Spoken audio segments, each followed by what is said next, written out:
You got your little notebook there? Yeah. Getting ready. Hey, guess what? What? Hey, everybody, this is Marcus. Welcome back to the Daily Biker Podcast presented to you by White Lightning Harley Davidson. We are here in the White Lightning Harley Studios. And once again, you know them.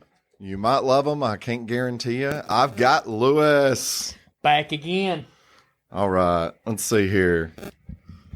Let's move you a little closer there. There we go. We keep rotating our locations, and it kind of...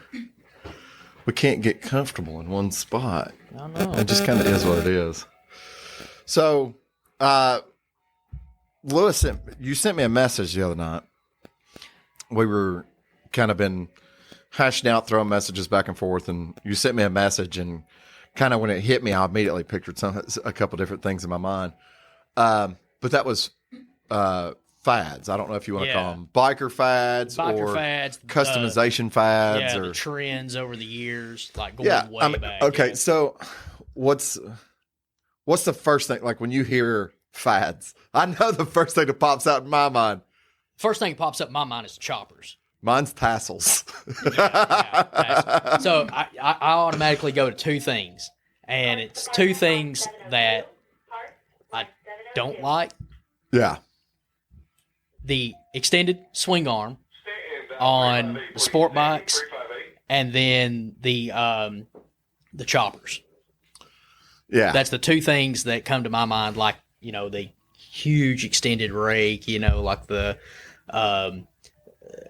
OCC West Coast choppers thing, you know, that's something I was into when it was you big. don't like 45-degree rake with No. being 18 over? No. Yeah, now, okay, so I can kind of agree with you, but on that same aspect, I'm not sure if you're familiar with it. There's a guy, and I know I'm going to screw this up, so world, please don't chastise me, but it's called a Sugar Bear front end, and if I'm not mistaken, it was created by a guy back in the 70s that was known as Sugar Bear.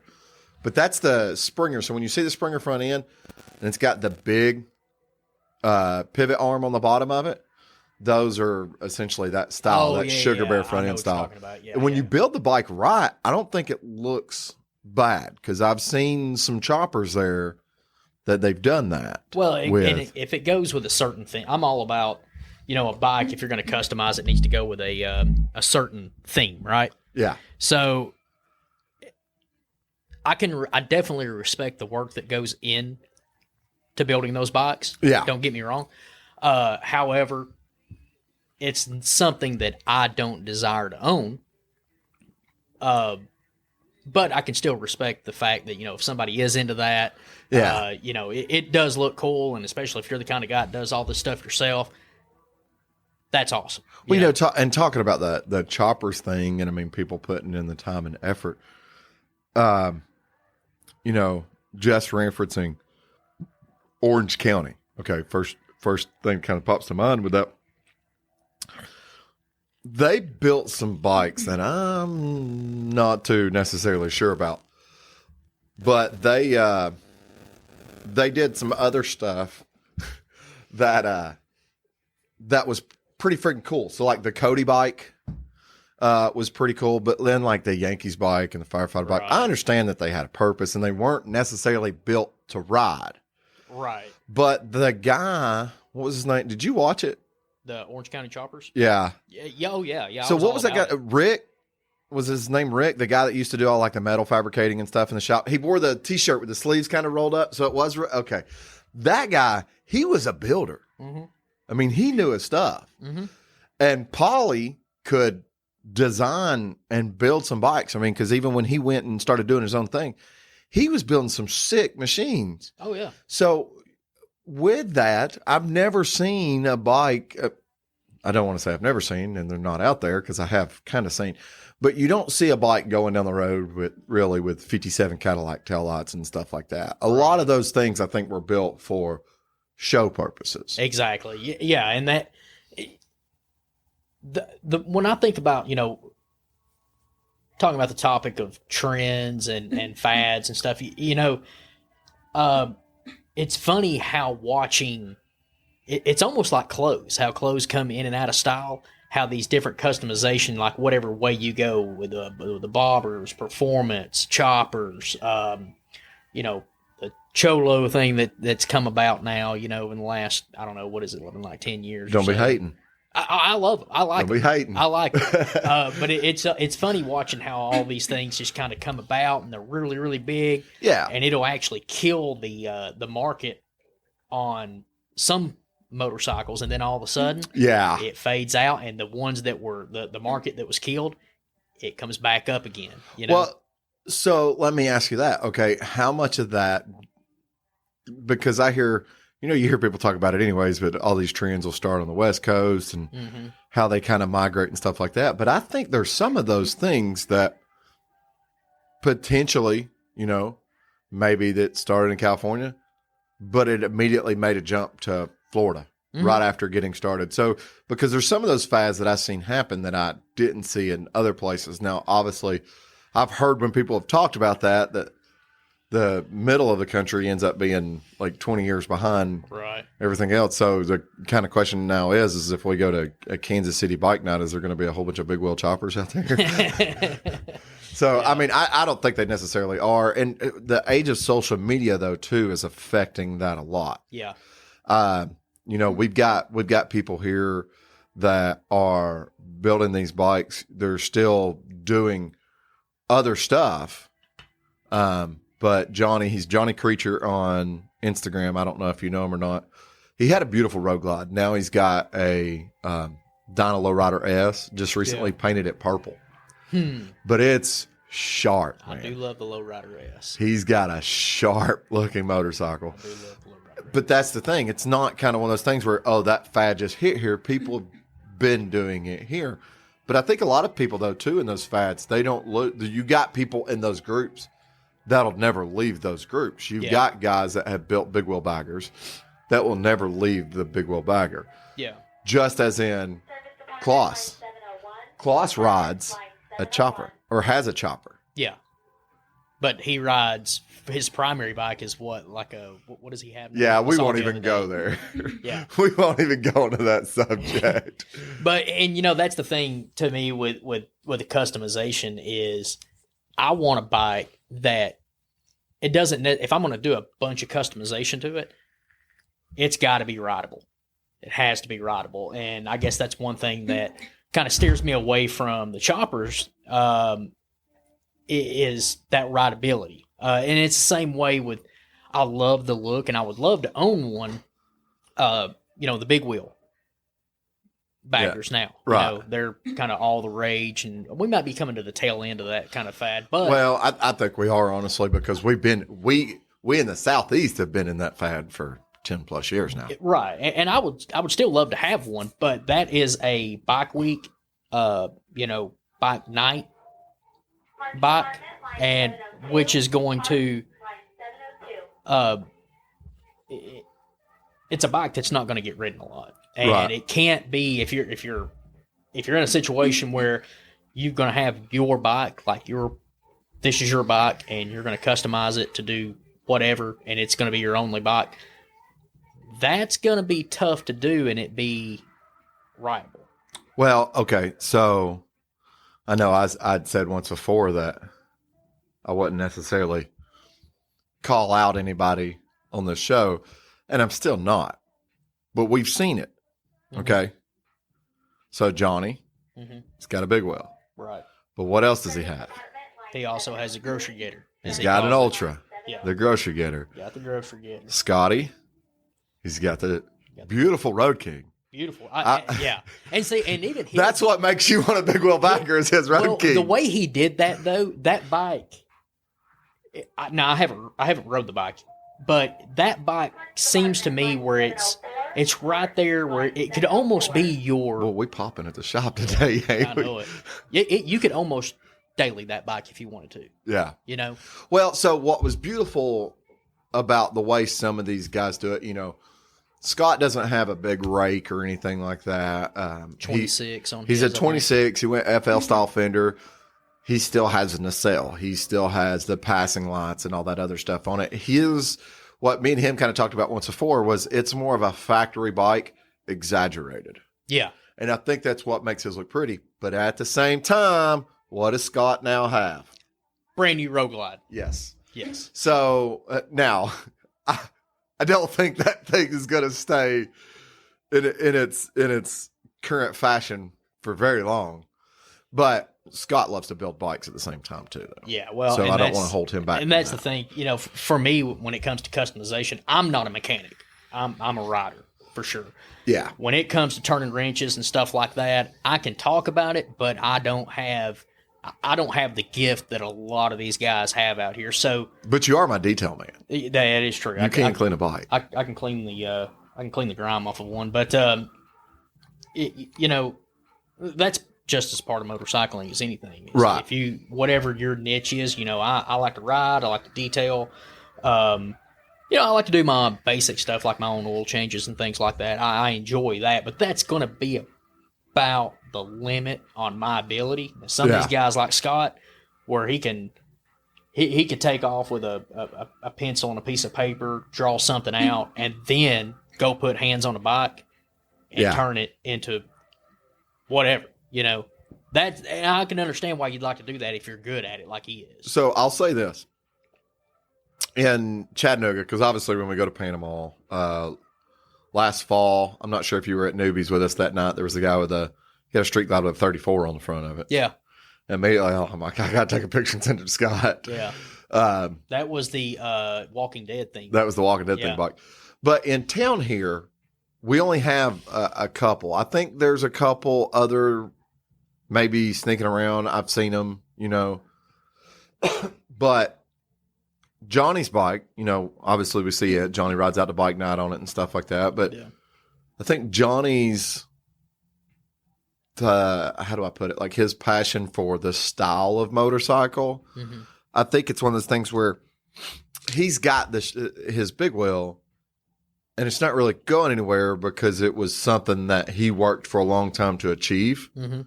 But now, he bought that Survey car. Yeah. So...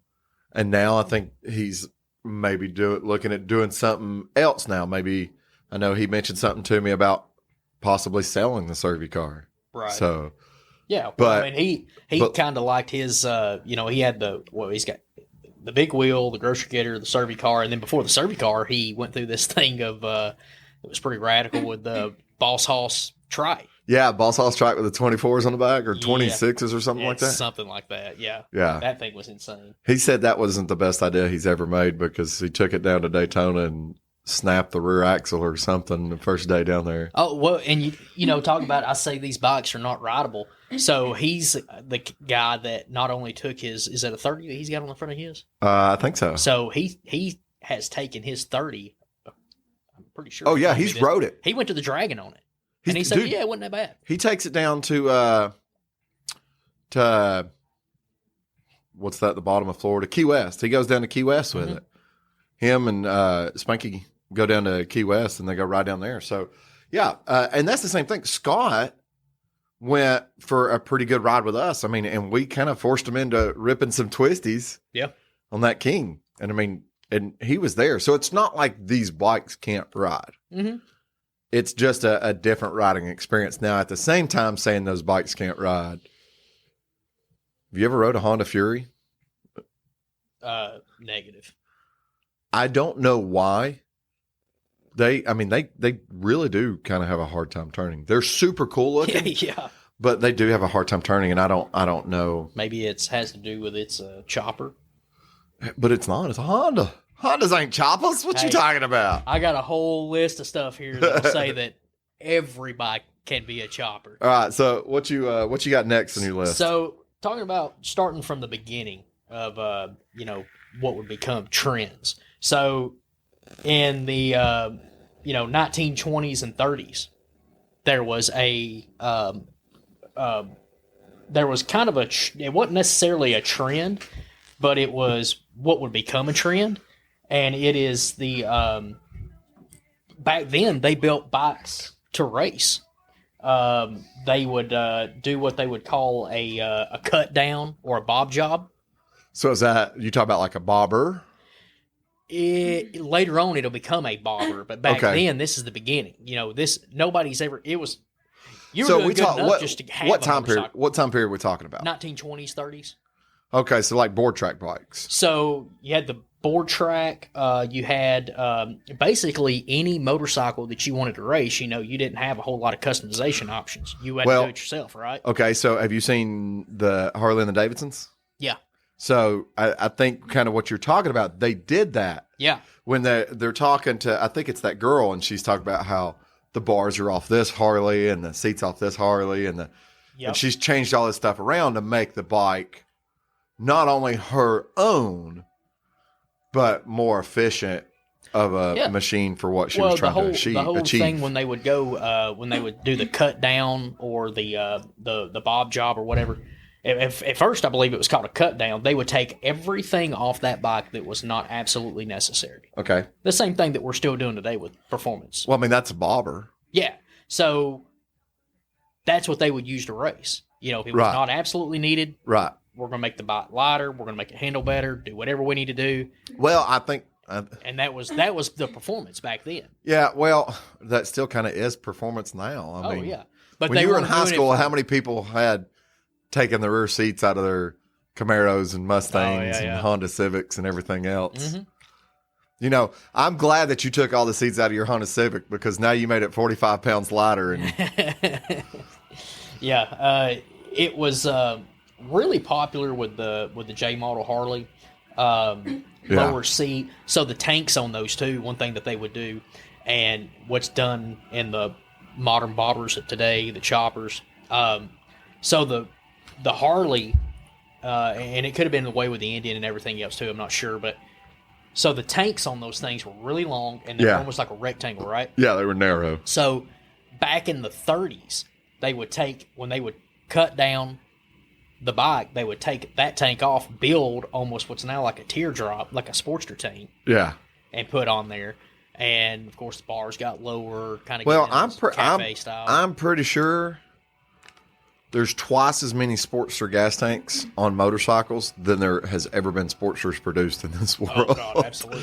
I mean, how many guys have you seen though that have built like bobbed out, chopped out, Hondas, Kawasaki, Suzuki's and stuff, and they got Sportster gas tanks? It's a timeless design. Yeah, I mean, there's so many points in history where different manufacturers hit a spot and it's like struck gold. Mm-hmm. Harley peanut gas tank is kind of like a struck gold. But before the peanut gas tank, a lot of guys were taking there was a motorcycle that Harley made called a Mustang, and they were pulling the gas tanks off the Mustangs. Yeah. Anything to go fast. And what was cool about them is their customization was done with a purpose. Most of the time now. Yeah. Excluding a lot of different things, but most of the time now, customization is done for style. Right? Okay, right. So back then. Most of the time. Okay. Back then, it was all about performance. They didn't care about comfort. They didn't care about style, what it looked like. Half the bikes were covered in oil anyways, and dirt didn't matter. They were going for performance. Whoever fast was king, right? Okay. So as I'm going through and I'm trying to look for ideas and information to get prepared for this show, come across this bike that I'd never heard of before, and it was the I think it was called the J.K. Henderson or the H.K. Henderson bike in 1930. So a Henderson. Is it going to be the same as like a Henderson 4? That I don't know. But so Henderson, there's a motorcycle called a Henderson 4. Coker's got a couple of them. So it's an inline 4, but it's whatever they call it, longitudinally mounted. So it's not sitting sideways like most of your Japanese sport bikes and stuff like that. That could be it. It's mounted long ways in the motorcycle. So you have, essentially one side of the motorcycle is your intake side of your motorcycle, and the other side of your motorcycle is your exhaust side. And that might be it. I know this bike, it had like a body, almost like a bobsled around it. It was very, very aerodynamic for the time. It's like something you would see. It was close to like a Salt Flats racer. Okay. It had this thing. It looked like a Cadillac grill on the front of it, but it was all round edges, and and really cool. And it was built for performance. Right. You know, it of course it wasn't a production bike, but it was one of those things at the time. They're going for performance. Moving on towards now, like let's talk about getting into the 50s. So we're post-war, getting into the, boys are coming back home, ton of motorcycles. Yeah. They probably rode in the military. Belly tanks. Oh man. So that was, I thought, reading more about that was a very interesting topic. So see, I'm already basically thinking this is almost going to turn into a two-parter. It very well could. This is almost going to turn into a two-part. Well, there's so much. I mean, yeah, we might be rushing through some of these a little bit, but getting into it and talking about, like you said, getting into World War II. I mean, or not World War II, but post World War II era. Mm-hmm. You really you start getting into what we now know as the modern world of Harley Davidson as we think about it. We don't necessarily think that much about that pre-era. But people know about the different clubs and all this other stuff, and that's kind of when all that stuff starts to kick off. That's when and everything starts to come about. Customization of it. Harley coming into building Softail motorcycles, or it wasn't a Softail as we know it now, but a bike with rear suspension. Yeah. Okay. Guys were manufacturing their own things, manufacturing their own windshields. There was a huge surplus of the Harley WL and WLA motorcycles coming back from the war. Yeah. And these guys were customizing. Well, and these guys, that's what they rode. That's probably the first motorcycle they ever had. That's the birth of really your bobbers to me, because you had the guys coming back and there was so many things that were put on those motorcycles for war stuff. Right. That they didn't need. I mean, would it be cool to ride down the road with a rifle holster on the side of your motorcycle? Yeah. I'm not saying it wouldn't be. It would be cool now, but the thing is, back then they'd spent the last 3 or 4 years doing that. They're ready. So now they're like, all right, look, I'm gonna, you think about that post-war time. They're coming back. They've got money. The United States is doing really well as far as, economic growth, everything. People got a little bit of spending money now. It's time for leisure. They've got these bikes they can pick up for nothing. Now I'm going to build my motorcycle. What I want this thing to be. Yeah. Well, they also didn't have Facebook and Instagram. Well, they didn't have Facebook. They didn't have Instagram. They didn't have. They had to get out and enjoy themselves. They didn't have an aftermarket to go to. Everything was done themselves. Yeah, a lot of that aftermarket is, I really like that, because a lot of their stuff that they did was stuff they pulled off other motorcycles, made arrangements, used parts from non-motorcycle stuff. I'm pretty sure in the back there's a really nice shovel head bobber. Pure example of a bobber motorcycle, I think, is probably what you can get. Built out, has it done up right. I mean, there's parts on the motorcycle that, rear fender, nope, it's a front fender. Yep.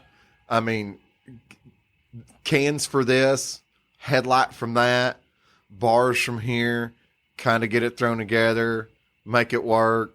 Is that what those shocks are for? No, the whole bike's pieced together, and a lot of people might call that a basket case. But this wasn't really that basket case situation. It was take a bike and put it to that point. Yeah. And that was happening a lot. I mean, and I think when you could find a fine example of that, that's why I don't know if you've ever seen anything about it, but it's called the Race of the Gentleman. No, I've never seen it. Yeah, that's something I'd like to go to. What else were they doing in the 50s? I know like Harley had the buddy seats and stuff like that. Yeah, so it seemed like back in the 50s and even kind of into the 60s too, there was so much going on that we're still doing today. with what would become as choppers. You talk about the bobbers. matching rhinestone shirts. Yeah.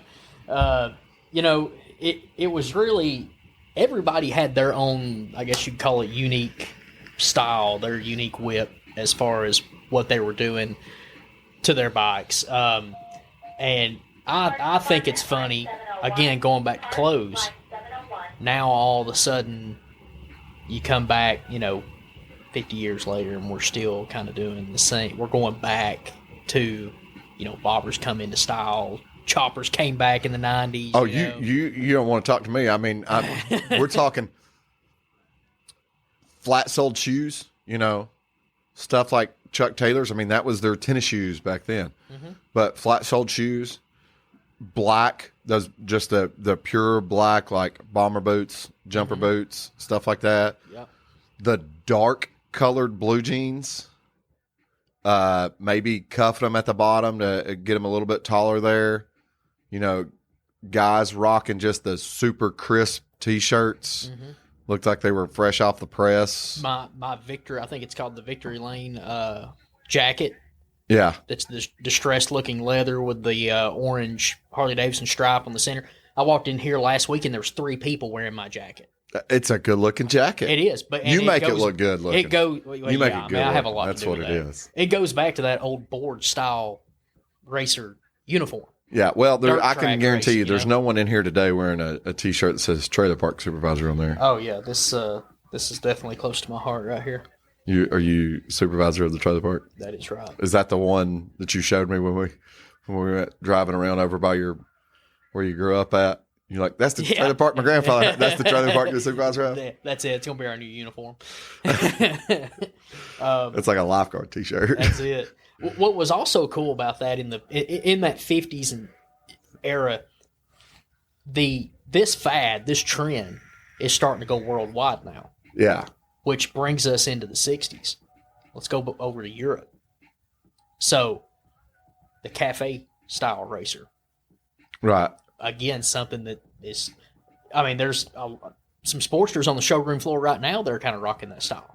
And they're brand new bikes. Harley's manufacturing bikes straight out of the factory that are kind of emulating that, a little bit of that. Yeah. What was cafe style? The Sportster Roadster? Yeah, they had the Roadster. They also did Street 750 like that, though. The inverted front suspension, cafe style tail, mid to rear set-ish controls. Mm-hmm. But Stores, if you've never heard of Stores, it's I think it's STORZ. So they do some really killer stuff for Sportsters to build straight up flat trackers and cafe racer style bikes. But you know why they called them cafe racers, right? Yeah. Did you find that in your research? Well, what I think is funny about the difference between the United States and Europe is we call those type of bikes now bar hoppers. Well, and it's the exact same thing. Exact same thing. A cafe racer and a bar hopper. They're two different bikes. Yeah. Two completely different machines. That are good for the same thing. But they're doing the exact same thing. That's thing. What the mission of them. And I thought it was funny how kind of... So they're closer related than what most people think they are. They really are. And what I thought was cool is how in Europe they picked up on this trend and ran with it. So they, kind of led the customization in Europe for going back to, performance. Take whatever we don't need off of it because guess what? We're only going short distances, right? We're going from bar to bar, cafe to cafe. We're riding around downtown London. A lot of people, this is post-war again, they don't have a whole lot of cars. Yeah. Everybody that wants a car could pretty much get one, but they're really, probably even to this day, there's not, if you're living in the city, as big as London, there's not a reason to have it. I think it's also the start of motorcycles in general, especially Harley Davidson, becoming big in pop culture. Yeah. Okay, so Marlon Brando, the wild one. Yeah. In another 10 years, you're going to start getting into the time of Easy Rider and stuff like that. But also, Ace Cafe. in Europe, on the other side of the pond there, there was all kinds of stuff that was happening there too. It was becoming a thing. Now, I don't know. Obviously, I don't know. I'm sure there might have been something back then where it kind of featured the Ace Cafe, but that was just kind of the spot. Mm-hmm. People knew. So it kind of became a pop culture thing. There was pictures taken and put out and stuff like that. But another thing too is if you think about it, guys here that are building cafe racers now, okay, they're mainly building them out of older 70s, 80s Japanese motorcycles. Right. The time period you're talking about, though, that's not what they were doing. No. That was Triumphs. That was BSAs, Nortons. Yeah. Yeah. It was. What I thought was cool about that time, and you look at old pictures from the 50s, from the 60s, even kind of owning into the 70s too. The style that they incorporate, like it wasn't like back in the early days in the 20s where it was like, okay, we're going to just do all this for performance and I don't care what it looks like. They actually had a certain level of, hey, this looks pretty cool too. Now, somewhere also around that time period, the world went from black and white to color. Because I know before sometime period of that, and that must have sucked. Everybody walking around, everything was black and white. Well, you had all these bikes that were just in black and white. Yeah, I mean, real estate, all these buildings black and white. Horrible obsolete time. Now. You know the worst thing about us making that joke? There's probably people out there that legitimately think at one point in time the world was in black and white. What are they talking about? I'm going to Google that. Yeah. Send your hate mail to Marcus. Yeah. Yeah. It's Marcus at Wilson Air Center. Yeah, those bikes, again, going back, they're timeless. Yeah. The old, and going back like the Nortons, the BSAs, the bikes they don't even make anymore. Yeah. I can't see those bikes stock. They don't look right now unless it's been modified to be a cafe racer. Yeah, well, and some of those bikes, kind of made a little bit of a resurgence. Triumph had the Thruxton. Mm-hmm. Norton had came back out with the Commando. Yeah. And there was a couple other ones. But they don't really go anywhere. Right. Nothing happens with them. They're super cool. I don't think that is something that you can't sell someone on. They have to sell it to themselves. Yeah. So unfortunately, if you're trying to manufacture it from the factory, you have to take the right rider. So they sold the Roadster that they had here that we had start up on the first couple episodes. Man, that fly is still attacking me. They sold it. You know who bought it? A guy that had been looking at a CBR. Yeah, might be a good fit for him. So he came in here, he rode it, and he was like, that's fun. Yeah. So, I mean, different world, but how many people have that, I like a cafe racer. Yeah. I think I might want to do that, but it's not really, they're a lot more work and expense. Yeah. Than kind of where it becomes worth it. Mm-hmm. So those guys, I think, usually end up on more modern Japanese sport bikes. Right. But that was someone that came in here. They thought they would kind of see what else might be out there, rode this thing and goes, this is it. This is more closer to what he wanted. Right. He got more along the lines of what he wanted. Mm-hmm. And he got a badass motorcycle. He did. He got a really... He did.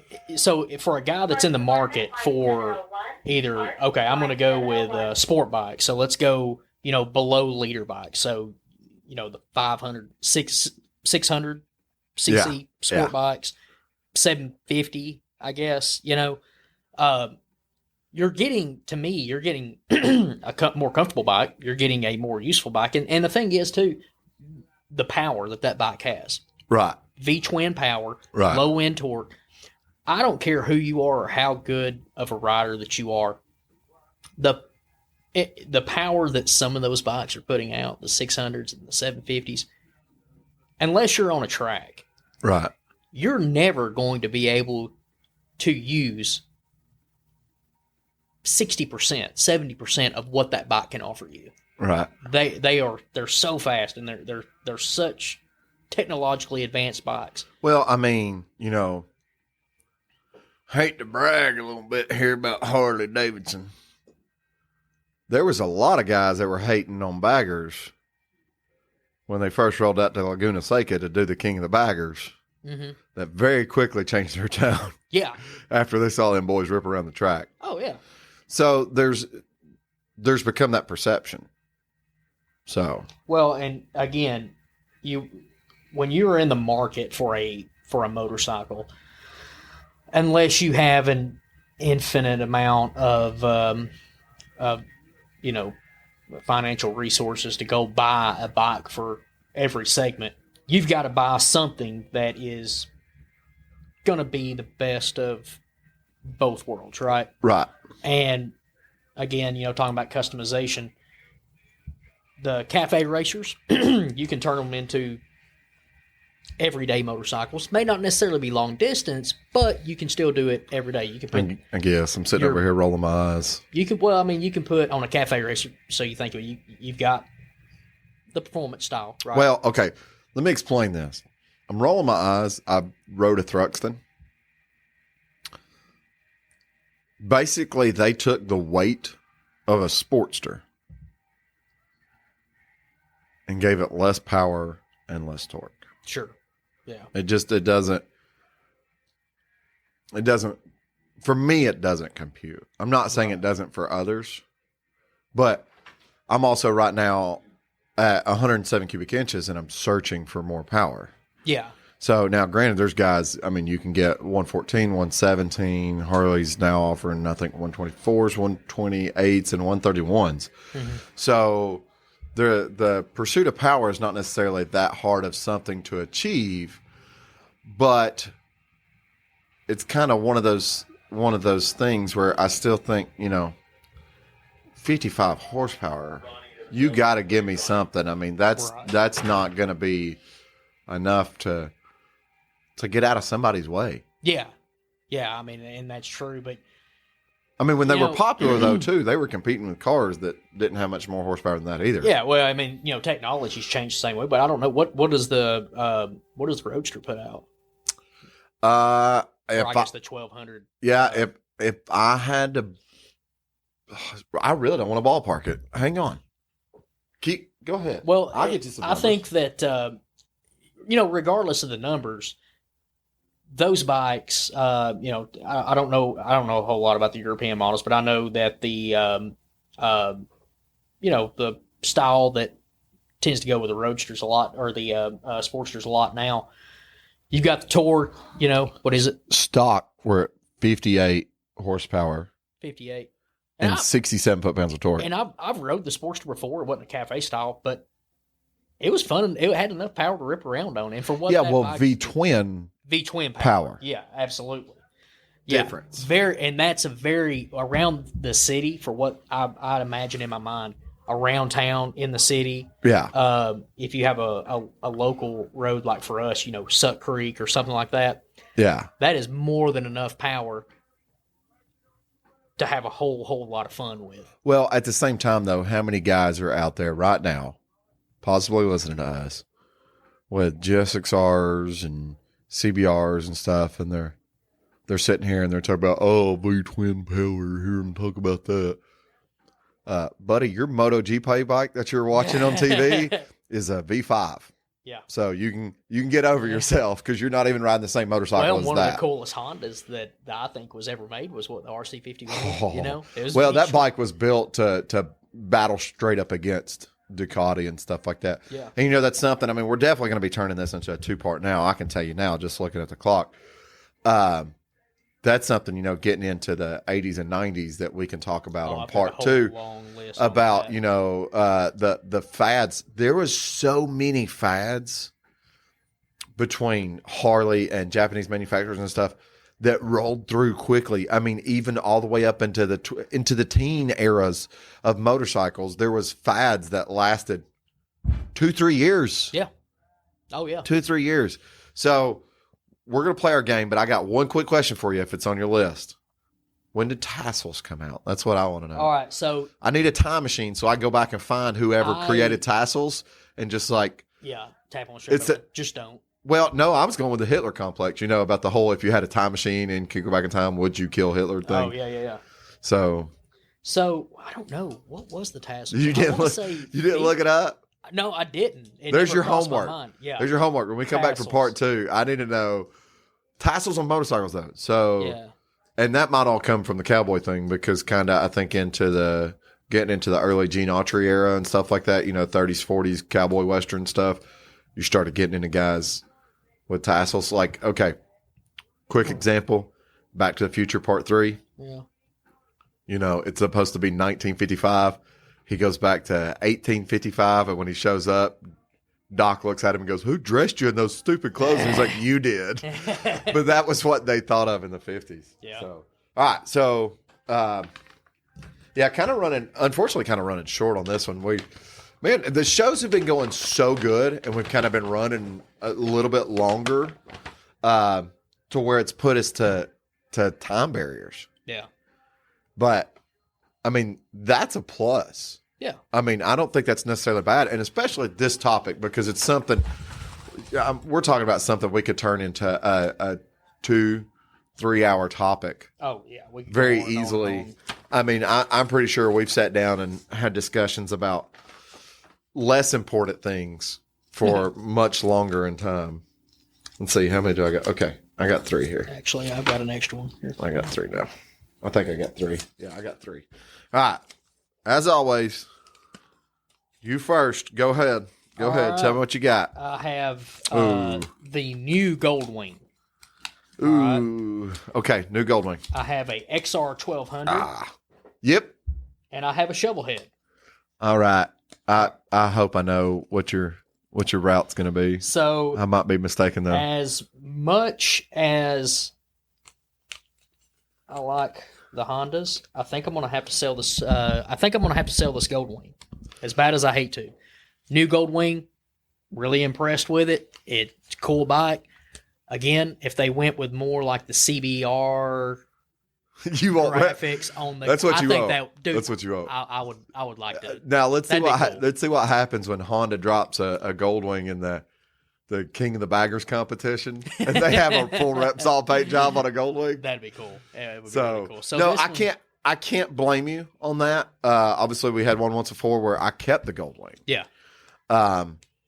But you're talking an XR 1200 and a Shovelhead that it's competing against. It's kind of one of those things where once you put it there, it's like, Jesus Christ. And I'm pretty sure I know what you're doing with each of those as well. All right, so customizing the Shovelhead. Of course. Chopping of course. It, of probably, course. And probably not even chopping it. The Shovelhead, I would almost spend every dime that I made off this Goldwing.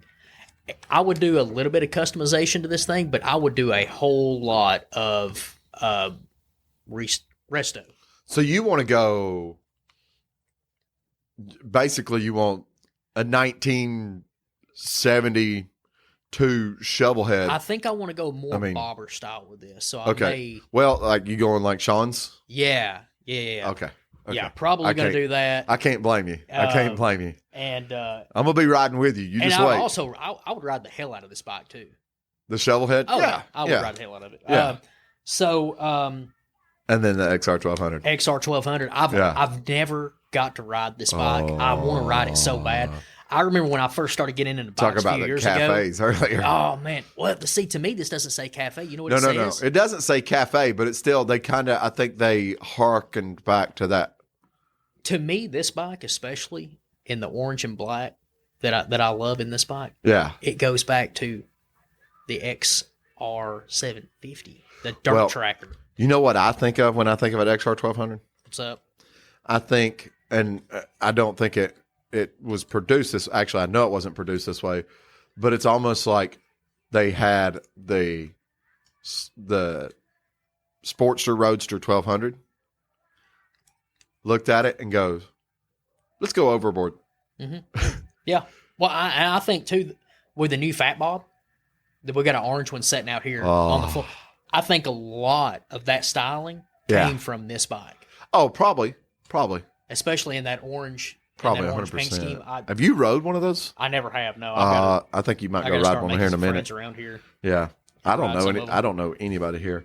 All right. So, I've got a Honda Rebel. Oh, what CC? So, Make it specific. So I'm gonna say this. So I went to dinner last night with some friends of mine.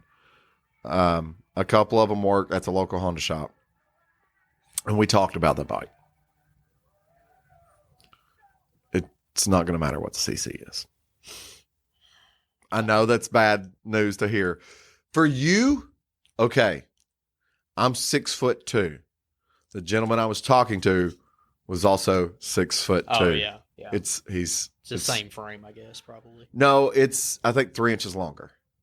But if you think about the bike, 2 feet or the 300 and 500, okay, and now you just make it 3 inches longer, and you're trying to shove someone that's 6'2" on it. Yeah, I mean, I was already sitting on a freaking roller skate.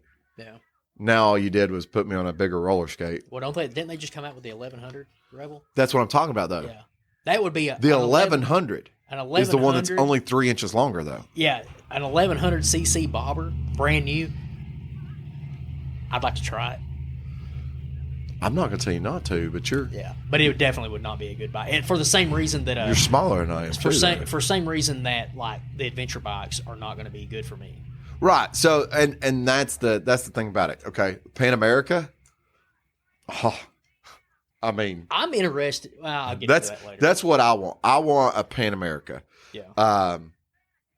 I'm not going to be able to afford to buy one. Maybe if someone in Milwaukee listens to this or whatever, they might want to throw me one for a long-term use or something. Hey, I'm just here. Manage it for them. Just I'll just make sure that I'll keep insurance on it. I'll take care of the tires, change everything.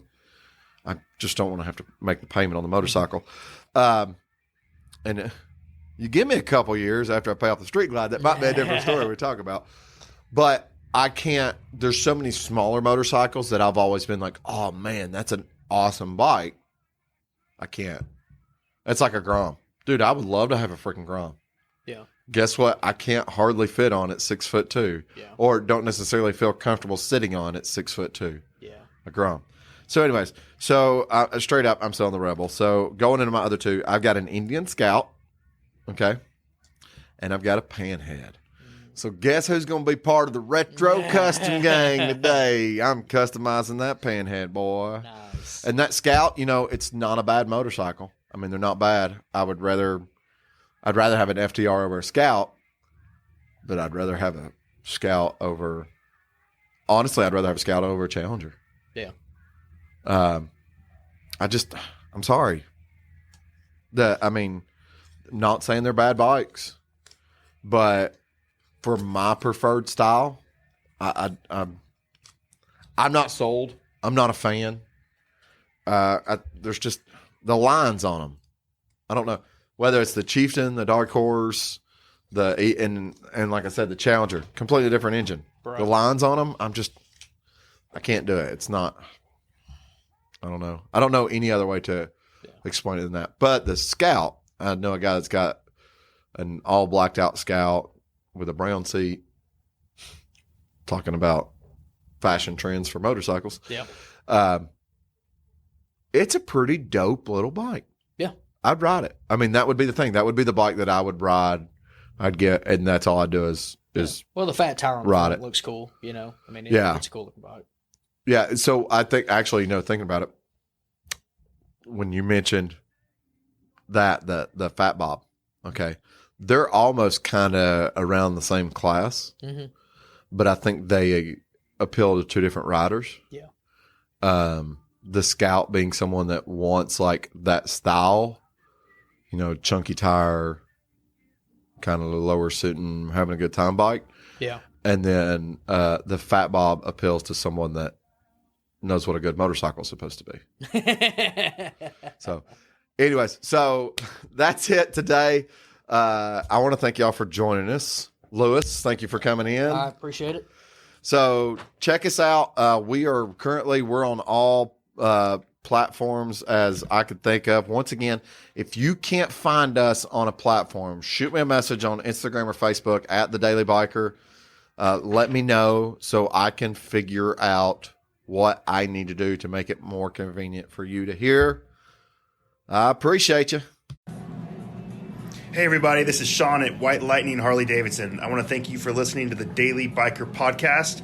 You can reach the podcast on Facebook or Instagram at The Daily Biker, or you can email the podcast at thedailybiker@gmail.com. Be sure to keep an eye on White Lightning Harley Davidson social media pages for the most up-to-date information on all our events and where you can find the boys.